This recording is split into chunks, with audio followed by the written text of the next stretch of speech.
see you down in a young girl's town with your mother in so much pain.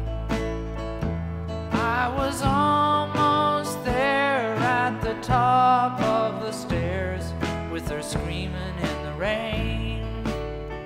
3, 2, 1. Aujourd'hui, continuons d'explorer la notion de contexte. Nous savons désormais que c'est une notion linguistique complexe. Le contexte exprime toutes les relations qui s'organisent dans tout acte de langage, c'est-à-dire dans tout ce qui se dit ou s'écrit. Ces relations se nouent, se fabriquent entre les mots, les phrases, les paragraphes d'un texte. Et je peux remonter comme ça vers des ensembles plus larges encore. Le contexte, c'est ce qui fabrique la possibilité de compréhension d'un discours ou d'un texte ou d'un message que vous énoncez. Le contexte, c'est ce qui lie les mots que vous prononcez entre eux et c'est ce qui les lie au monde de la vraie vie. Le contexte, c'est ce qui lie entre eux les mots que vous prononcez et c'est ce qui les lie, ces mots, au monde de la vraie vie, monde dans lequel vous vous situez et sur lequel vous vous appuyez pour communiquer, pour vous faire comprendre, pour que vos messages soient reçus, pour que celui ou celle qui écoute votre message se représente ce que vous dites. Encore une fois, pour ne pas rester dans l'abstrait, ce qui compte lorsque nous parlons de contexte, ce sont les mises en application et les exemples.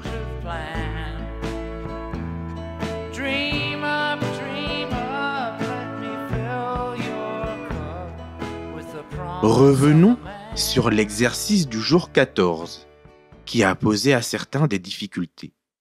Je corrige avec vous cet exercice du jour 14. Imagine que tu envoies le message suivant à un ou une amie. J'étais fatigué. C'est un message imprécis, c'est-à-dire sans beaucoup de contexte. Ton ami te répondra. Mais comment ça, fatigué? Sans contexte, peut-être que cet ami t'imaginera dans ton lit, ta main sur ton front. Tu lui réponds alors pour fabriquer un contexte plus clair, plus précis, plus informatif. Si tu réponds à cet ami 1. J'étais fatigué à cause de l'école. Le contexte de ton message change. Tu parles d'une fatigue d'école que ton ami comprendra bien. Il ou elle se dira « Oui, c'est vrai, on a tellement de travail en ce moment ». Si tu lui réponds autrement, 2.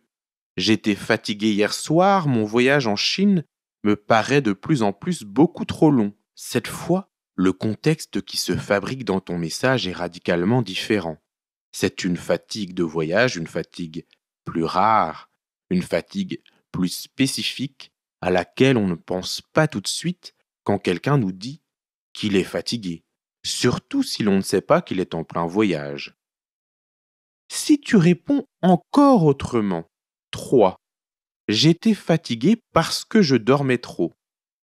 Bizarre, possible, mais bizarre. Cette fois, le contexte de j'étais fatigué, contexte fabriqué aussi par son explication parce que je dormais trop, ce contexte est quasiment étrange, incohérent. Ton ami qui reçoit tes messages pourrait répondre « T'es bizarre, toi ». Il faudrait que tu rajoutes encore du contexte à ton message, c'est-à-dire plus de contenu pour qu'on te comprenne. Le contexte, c'est tout ce qui fabrique la possibilité de compréhension d'un acte de langage.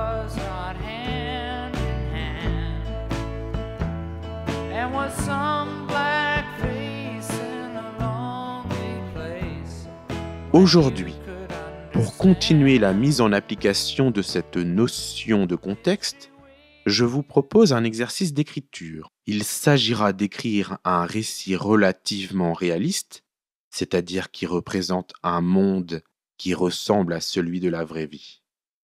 Le principe de cet exercice, c'est bien sûr que vous vous concentriez sur la construction d'un solide contexte.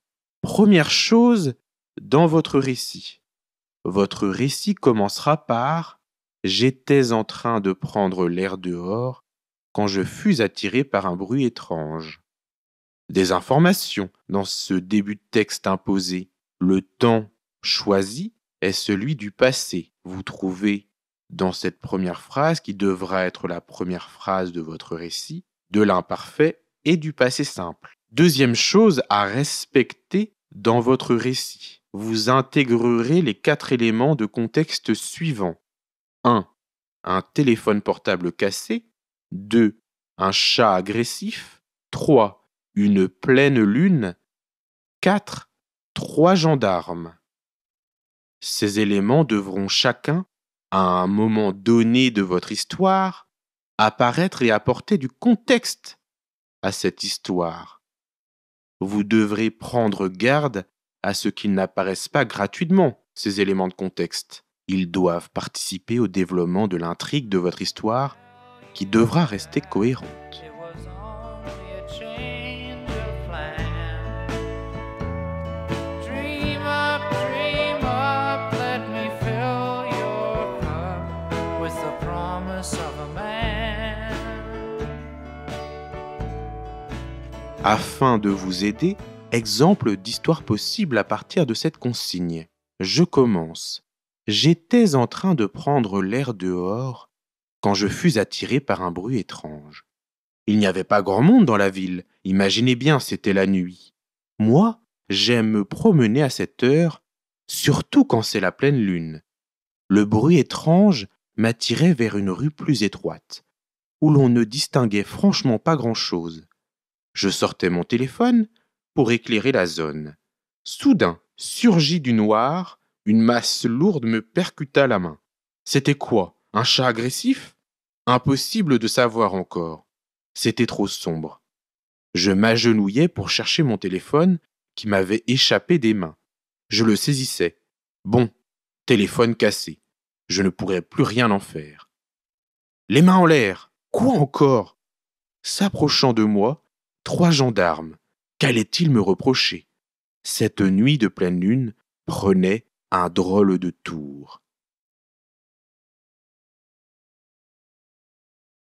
Alors, c'est bien sûr un exemple. Faites tourner votre imagination pour produire un texte qui sera le fruit d'un travail personnel sur les éléments de contexte que je vous ai proposés. Votre correcteur attendra 2 choses. Une histoire claire, avec un contexte bien développé, plus une intrigue assez originale pour qu'il lise votre récit avec intérêt.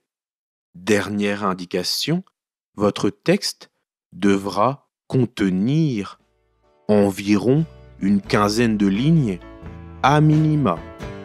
Je vous souhaite beaucoup de courage. À tantôt.